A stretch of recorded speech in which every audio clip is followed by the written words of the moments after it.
सभी की तरफ से आपका स्वागत कर दिया गया। वक्ताओं की इस कड़ी में समय का ध्यान रखते हुए थोड़ा थोड़ा समय सभी मुख्य वक्ताओं को दिया जाएगा। आज के इस कार्यक्रम में बोलो भारत माता की, भारत माता की। आपके पास में पाकिस्तान है, वहां तक आवाज तो थोड़ा सा ना वाइब्रेशन जाना चाहिए ना। भारत माता की। अभी आप लोग पीछे सुना नहीं चाहते वहां पर। भारत माता की। ग्राम विकास रथ यात्रा में हम सब लोग शरीक हुए हैं। मुझे भी सौभाग्य मिला है कि मैं आज अपना रावला की धरती पर आप सब लोग जो देवतुल्य नागरिकगण हैं, यहाँ की बहनें हैं, माताएं हैं, बुजुर्ग हैं, उन सब लोगों से मिलकर मैं हार्दिक धन्यवाद ज्ञापित करता हूँ। और इस कार्यक्रम में विराजित हमारे जिले के जिला महामंत्री प्रदीप जी, सुरेंद्र जी, हमारे संतोष जी, शिमला जी, हमारे मंडल अध्यक्ष, हमारे पूर्व विधायक पवन दुग्गल जी, हमारी प्रिया बजाज मैडम, सुरेंद्र गोदारा जी, महावीर चरण जी जो ओबीसी मोर्चा के प्रदेश पदाधिकारी हैं, विजेंद्र भामू जी जिला महामंत्री हैं, हमारे दिनेश सोनी जी और समस्त मंडल अध्यक्ष अनूपगढ़ विधानसभा के भी हमारे समक्ष विराजित हैं। मेरे पहले जब विद्यार्थी परिषद में था, विद्यार्थी परिषद के साथी भी यहाँ पर मौजूद हैं। आप सब लोगों से मिलकर बहुत ही अच्छा लग रहा है कि आप इस ग्राम विकास रथ में अच्छी संख्या में यहाँ शरीक हुए हैं। और एक अच्छी बात यह भी है कि ये ग्राम विकास रथ केवल हंसी मजाक में यूं ही आपके बीच में नहीं आया है। किसी भी सरकार को, किसी भी सरपंच को भी वो उस गांव में तभी घूम सकता है बिल्कुल देखो जब उसने उस गांव के लिए कुछ न कुछ किया हो। ये आप सब लोग जानते होंगे, नहीं तो गालियां पड़ती है, पत्थर मारते हैं लोग। भजन लाल शर्मा जी ने पहले साल में, जो पहला साल था उनका, उसमें विकसित भारत संकल्प यात्रा जो हर गांव में गई थी, ये सारे अधिकारीगण बता सकते हैं।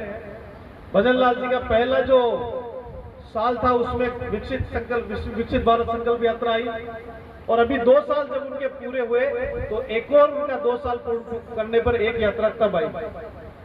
और अभी तीसरा साल रनिंग है, उसके अंदर वापस खुद भजन लाल शर्मा जी जो हमारे मुख्यमंत्री हैं, गांव में जा रहे हैं, ऐसी चौपाल कर रहे हैं, गांव के बीच में रह रहे हैं, गांव वालों से बातचीत कर रहे हैं, रात्रि विश्राम वही कर रहे हैं, भोजन भी अपना किसी न किसी वहां गांव के वासी के वहां कर रहे हैं।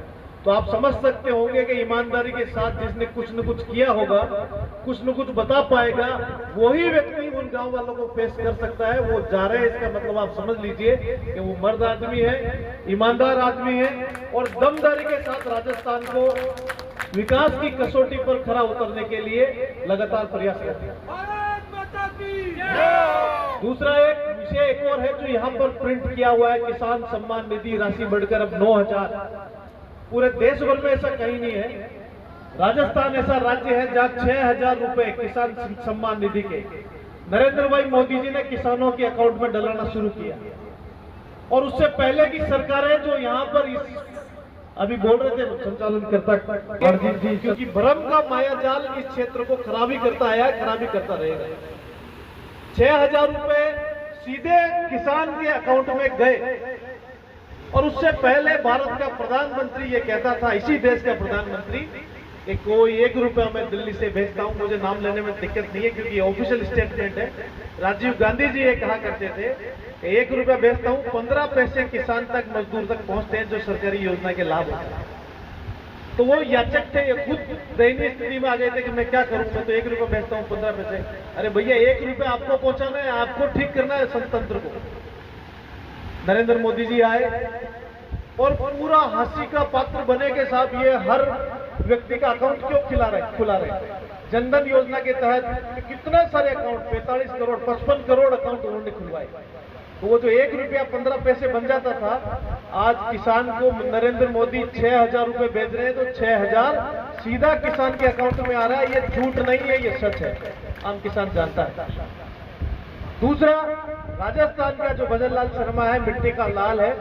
किसानों का कोई भी बात हो जो छोटी से छोटी होगी वो जानता है, क्योंकि वो खुद किसान रहा हुआ है। उसको दर्द भी जानता है, उसके काम भी जानता है। इसलिए एक ही बार में उन्होंने निर्णय किया कि 2000 और डालूंगा, 8000 किसान के अकाउंट में जाने चाहिए। और अब वापस 1000 और बढ़ाकर ये 9000 रुपए किसान सम्मान निधि। परसों के दिन रात्रि चौपाल पटेल पुष्कर विधानसभा में था। मैं रात्रि को, मेरा सौभाग्य था कि मैं बाड़मेर से आया, वहां रुक गया। 2 घंटे तक हम लोगों को उन्होंने बिठाए रखा। हम 3 लोग थे और उन्होंने कहा कि यार मिथिलेश, ये 9000 नहीं, मेरा ये लक्ष्य है कि मेरे रहते रहते मैं इसे 12000 रुपए करके जाऊं। एक किसान को 1000 रुपए तो उसको पता ही नहीं चलेगा, लेकिन हम सरकार के नाते ये कर सकते हैं। ये मेरे को उन्होंने कहा, ये घोषणा नहीं है, लेकिन उनके मन का दर्द है। दूसरी सबसे बड़ी बात क्या है, इसको बहुत ध्यान से इस एरिया के लोगों को सुनना चाहिए। ये क्या बात है, आप लोग 2013 और 14 के अंदर बोलते नहीं थे? 2013-14 में हम लोगों के क्या सेंसर काम नहीं कर रहे थे? 2013-14 में केवल भारत सरकार का जो कृषि बजट था वो कितना था? 21,993 करोड़ रुपए। एक बार बोलना, 21,993 करोड़ रुपए। ये कांग्रेस की सरकार किसानों के इतने बड़े तबके को, जो किसान विश्व को अन्नदाता के नाम से जाना जाता है विश्व में, हर आदमी को अपना अन्न पैदा कर पेट पालने जैसा बनाता है, उसका कृषि बजट कितना था? 21,993 करोड़ रुपए। अब जब माटी का लाल और एक किसान के घर में जन्म लेने वाला प्रधानमंत्री बनता है तो क्या करता है, सोचो आप। एक योजना में 21,993 से बढ़ाकर आप कितनी कल्पना करते हैं कि कितने हजार करोड़ का बजट हो जाना चाहिए? 21 से कितना बढ़ाएंगे? ईमानदार से कोई भी बता दो। हुआ जो नहीं बताओ। अपनी जो यहाँ की खर्चाना की जो बातें करते हो ना, किसान आंदोलन, वो व्यक्ति कोई बताओ तो बताओ। एक बार 21,993 करोड़ से 1,62,000 करोड़ रुपए का बजट। 21,000 क्या होता? वो केवल 21,993 करोड़ था। 1,62,000 करोड़ का बजट सीधा आज 25-26 का बजट है। क्या होता है बजट भैया? बजट ये होता है कि ये पैसा ये किसानों के लिए खर्च करूंगा, ये मोदी जी ने कहा है। और मोदी जी न खा सकते न खाने दे सकते, ये विश्वास तो पूरे विश्व को है, भारत को भी है, राहुल गांधी को भी है। आप ये समझ लीजिए कि अगर हमारे राजस्थान में भजन लाल शर्मा जी हैं और दिल्ली के अंदर नरेंद्र भाई मोदी है, तो ये मुख्यमंत्री और ये प्रधानमंत्री आम किसान की समस्या के समाधान के लिए ही है। और ये में कोई आज कोई चुनाव भी नहीं है, कोई चुनाव की सभा भी नहीं है। आज जब चुनाव है ही नहीं विधानसभा लोकसभा के, तो क्यों भजन लाल शर्मा जी ने पहले साल में रथ भेजा, दूसरे साल में भेजा, तीसरे साल में भेजा? इस बात को समझना पड़ेगा, आत्मसात करना पड़ेगा। और ये जो छीटा कसी यहाँ के जो बरगलाने वाले, भ्रम फैलाने वाले नेता करते हैं, उनको मुंह की खानी पड़ेगी। उनको सोचना पड़ेगा कि भैया तुम जब सरकार में थे, तुमने कितनी सम्मान निधि दी रे भैया हमारे को? कब तुमने क्या बजट के लिए लड़े? तुम 21,993 और 1.62 लाख करोड़ रुपए में क्या फर्क है? उनको पूछना पड़ेगा आपको। उनकी आवाज तो आप हम तक पहुंचाते हो, लेकिन यहाँ की आवाज भी उनको पूछना पड़ेगा। नेताओं को जो यहाँ के किसानों को बरगलाते हैं, उनसे पूछो कि भाई ये कैसे हुआ संभव। दूसरी बात, इस देश के अंदर ऐसी सरकार, अटल बिहारी जी की सरकार आई, उससे पहले वाली इस देश को क्या समझती थी? धर्मशाला समझती थी। इस देश में सबसे पहले प्रधानमंत्री ग्राम सड़क योजना क्यों लेकर नहीं आए पंडित जवाहरलाल नेहरू? क्यों लेकर नहीं आए यूपीए सरकार? अटल बिहारी वाजपेयी की मिलीजुली सरकार, एनडीए की सरकार, सबसे पहले ग्राम सड़क योजना, आप सब लोगों के गांव में जो सड़क पहुंची है ना, वो कांग्रेस सरकार ने नहीं पहुंचाई, भारतीय जनता पार्टी की अटल बिहारी वाजपेयी की सरकार ने पहुंचाई। क्यों महिमा नहीं बोलेंगे? क्यों उनका गुणगान नहीं करेंगे? क्यों उनकी तारीफ नहीं करेंगे? क्यों बार बार आप लोग पूछते हो? ये इलाका है आदिवासी इलाके के अंदर, भारत के अंदर 33% 29% ट्राइबल इलाका। वहां कभी बल्ब नहीं हुआ करता था, लाइट देखी नहीं थी। पहली बार अटल बिहारी वाजपेयी सरकार ने सोचा कि ये मेरे आदिवासी भाई सुदूर पहाड़ पर रहते, कहीं एक डूंगरी पर कोई फूल लूं। दीनदयाल उपाध्याय ग्राम ज्योति योजना के अंतर्गत एक भी पहाड़ पर अगर 50 अपने खंभे भी खड़े करने पड़े एक बल्ब के लिए, तो बल्ब खड़ा लगा, खंभा लगा और बल्ब लगे, ये अटल बिहारी वाजपेयी सरकार, बीजेपी सरकार ही कर सकती है। आपने सुना होगा केसीसी किसने बनाई, फसल बीमा कहां से आ गया, सोइल टेस्ट पहले क्यों नहीं हुआ, सोइल कार्ड पहले क्यों नहीं बना, किस जगह क्या बोने से कितना फायदा होगा ये पहले क्यों नहीं हुआ, ग्रीन हाउस पहले क्यों नहीं लगे। अरे ये आप, मैं भी आके देख रहा हूँ, मुझे समुद्र लग रहा था इसका सोलर का। अरे भैया पहले क्या एनर्जी की आवश्यकता नहीं थी क्या? आपका कांग्रेस का कभी विचार इस देश को विकसित राष्ट्र बनाने का नहीं था? इस एनर्जी की आवश्यकता इस देश में पड़ेगी, ऐसे ग्रीन एनर्जी, साफ ऊर्जा का संचार इस देश में हो और इसको एक्सपोर्ट करें विश्व में भारत का नाम हो। ये पहले क्यों नहीं सोचा गया? इसके बारे में कौन आवाज उठाएगा जो अच्छा काम करते हैं? थोड़ा बहुत कुछ भी हुआ और आप लोग ऐसे करने लग जाओ। आपको पूछना पड़ेगा जो भ्रम फैलाने वाले नेता हैं, तो भैया तुमने सोइल टेस्ट क्यों नहीं कराया? तो उनको एबीसीडी भी नहीं पता, वो पैसे लेकर और बरगलाने का काम करने वाले लोग। आज इस रावला का किसान, दुगल साहब, आज इस रावला का किसान ई नाम से इस यहाँ के गेहूं को रावला के लोगों की इस मंडी में बिचौलियों को देने की जरूरत नहीं। वो इस देश में जहां पर भी गेहूं का दाम सबसे ज्यादा है वहां पर बेचने का अधिकार किसान को दिया। ये तो नरेंद्र भाई मोदी सरकार ने दिया। इसके लिए तालियां कौन बजाएगा भाइयों? ये अगर पानी की बोतल बनी है बिस्लरी की, इस बिस्लरी में कितने 2 रुपए 5 रुपए की ये बोतल होगी।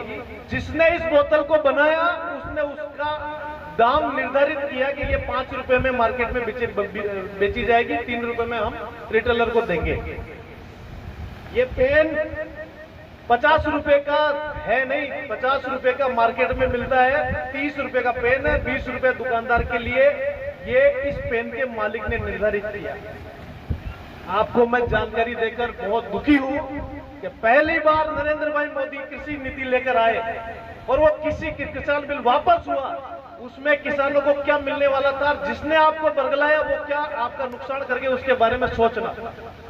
नरेंद्र भाई मोदी ये चाहते थे, उस बिल में क्या था और क्या नहीं था, उसमें से एक चीज सुन लो, आपका दिल बड़ा धन्यवाद देगा मोदी जी को।